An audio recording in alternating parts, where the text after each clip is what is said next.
You'd probably have to go way back 2010 with the Carlos Boozer sign-in trade, or maybe way back 2014 with the Pau Gasol acquisition to actually find some in-demand signings by the Chicago Bulls. But fast forward to 2021, under the newly built Arturas, Karnisovas, and Marc Eversley regime, it only took a few minutes after the start of free agency for the franchise to land a highly coveted free agent point guard in Lonzo Ball, whom they acquired from the Pelicans, followed by another quality guard signing in Alex Caruso, before finally going all in and giving up a lot of potential value in the sign-in trade to acquire veteran all-star wing DeMar DeRozan from San Antonio. And as we know, all of these came after the Bulls also traded for all-star big man Nikola Vucevic during last season's trade deadline. Basically, all of these moves prove that the franchise is just fully committed to building around all-star Zach Lavine, who had just accomplished one of the most difficult tasks as a star player last season after posting a ridiculously efficient 63% true shooting rate while having a very high 31% usage rate at the same time. And all in all, with the Bulls' potential starting five of Ball, Lavine, DeRozan, Patrick Williams, and Vucevic, they've got at least 4 3-point threats, 2 dynamic on-ball creators, a big man who can create from the post or become a pick-and-pop threat,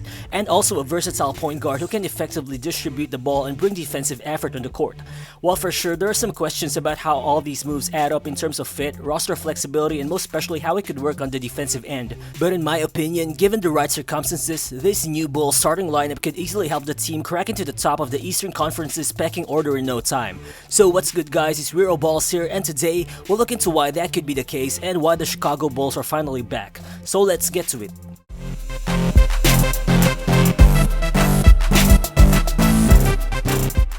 Well, first, let's talk about the DeMar DeRozan sign-in trade. I mean, this has been viewed by some people as one of the most head-scratching moves of the offseason so far, mainly because the Bulls gave up some really good pieces with good value, especially Thaddeus Young, and with them also giving up a protected future first-round pick, the Bulls put themselves in a position wherein they can trade any other first-rounder until 2027 at the earliest, which could basically limit the team's flexibility in transactions moving forward. But still, I really like this move from the Bulls, and I'll tell you why. Well, yeah, you could call it poor decision-making, because giving up that much and committing more than $28 million a year to a soon-to-be 32-year-old guy who can shoot the 3-ball can be really questionable, but at this point, I think the Bulls just don't care anymore whether you could be viewed as the losers of this trade on paper, and basically, they just want to show Zach Lavine or other potential future free agents that this organization isn't afraid to give up assets in order to win. So in my opinion, this move shouldn't be judged in a vacuum at all, because obviously, looking at the Bulls roster, there's really a gaping hole on the wing even after they acquired Lonzo Ball, and further,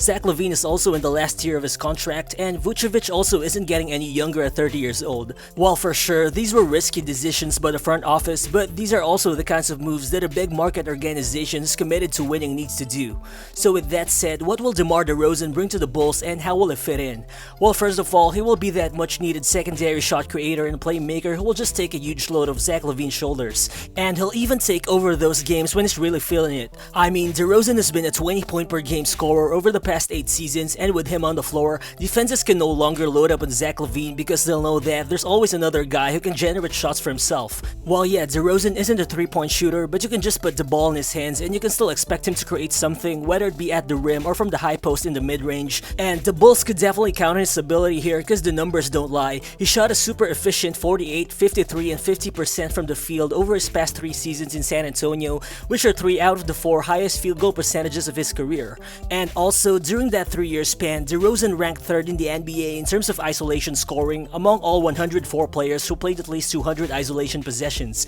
with only Steph Curry and James Harden ranking ahead of him. And what's more surprising here is, if you look at it, even in a Spurs team which probably had Patty Mills as their only high-efficiency, high-volume outside shooter, DeRozan was still able to create tons of scoring opportunities for himself by either getting to the basket or by pulling up in the mid-range in his own terms. So just imagine how much more this guy would be able to leverage his shot-creating ability when he's surrounded by multiple high-efficiency, high-volume 3-point shooters like Lavine, Lonzo Ball, Vucevic, or even Lauri Markkanen in Chicago. And what's even better is that his uptick in scoring is also a direct result of his development as a playmaker. While in San Antonio, DeRozan put up his 3 highest career assist averages, capping it off with a career-high 6.9 assist clip last season. And basically, what I can make out of it is that DeRozan has just really matured as a basketball player, as he just takes better shots, and because of that, has also been able to expose defenses while also being able to open up passing windows for his teammates. While last season, DeRozan used 84% of his possessions as a pick-and-roll ball handler, and the 1.02 points per possession he generated out of those ranked in the 85th percentile in the entire NBA, which is actually good considering that he was also the main pick-and-roll creator in San Antonio, which means he was guarded by the opposing team's best defender from the point of attack most of the time. But in Chicago, he'll definitely have a much easier time creating shots from the PNR, since the opposing team's best defender would still most likely have to stick with Zach Lavine,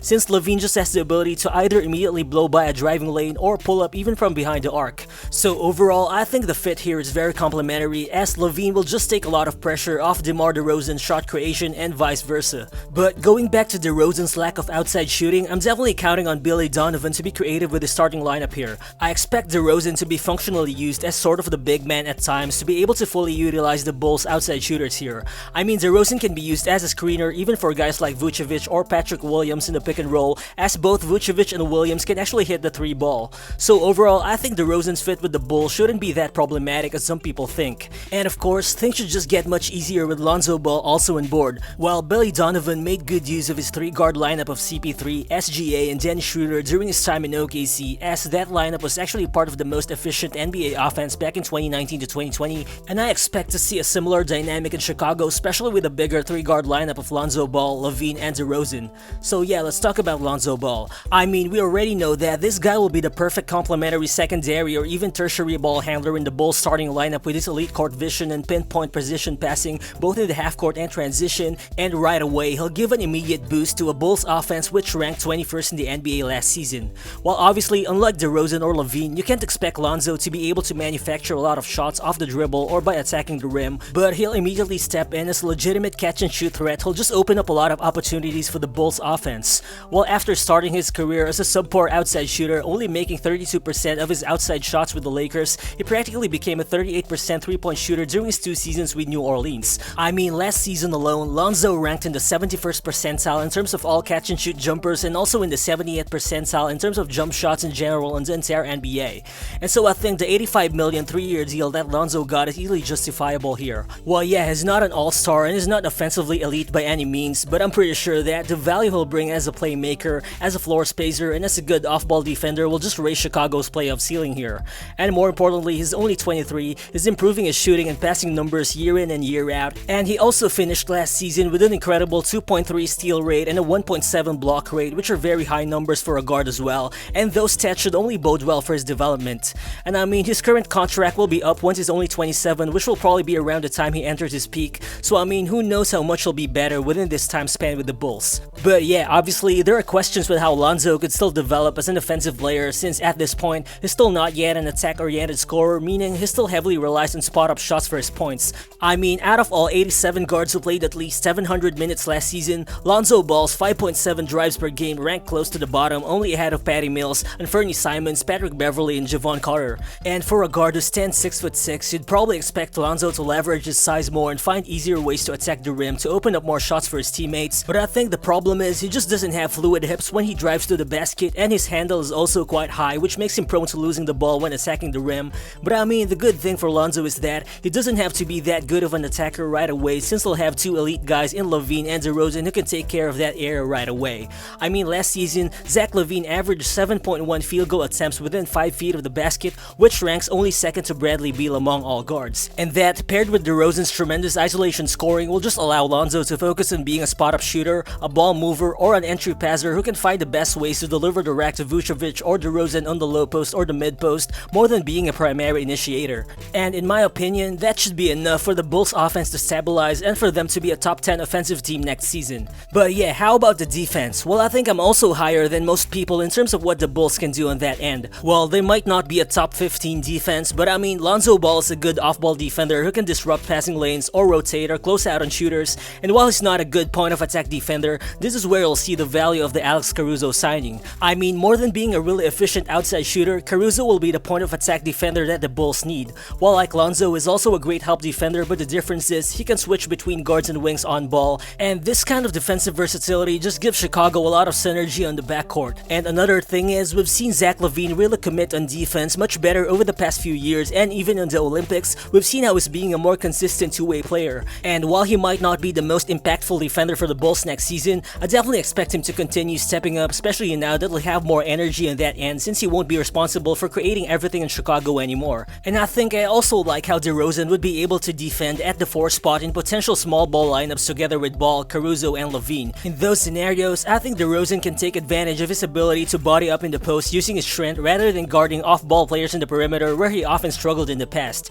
And I mean, Nikola Vucevic is still a solid rim protector at best. Then you've also got Patrick Williams, who's shown so much potential as a switchable defender, who's had a lot of difficult defensive assignments last season as well. And also, I really think Patrick Williams' development could easily be the X factor here in terms of the Bulls further climbing up in the standings. I mean, Williams hit 39% of his threes last season, but he only attempted less than 2 outside shots per game. But while the Bulls are waiting for him to be confident with his shot, they can at least use him as a cutter or probably as a presence on the offensive glass. I mean, those types of little things could be the difference maker in a starting lineup which is already loaded with offensive talent. And yeah, this current roster also gives Chicago some time to figure out how they can effectively utilize Lauri Markkanen and Coby White moving forward, as having all this talent around those two will definitely just open up a lot of opportunities for their games. So all in all, I think the Bulls really constructed a really good roster this time around. Yeah, there are definitely questions here regarding roster flexibility and fit, but this is definitely as good as it gets for Bulls fans since the pre-Fred Hoiberg era. I mean, the pressure is finally on for Chicago, but this is definitely the good type of pressure that you want to feel if you're a Bulls fan. So what are your thoughts on the recent moves by the Chicago Bulls? Feel free to share your thoughts in the comments section below. Again, this is Rero Balls and I'll see you on the next one. Peace.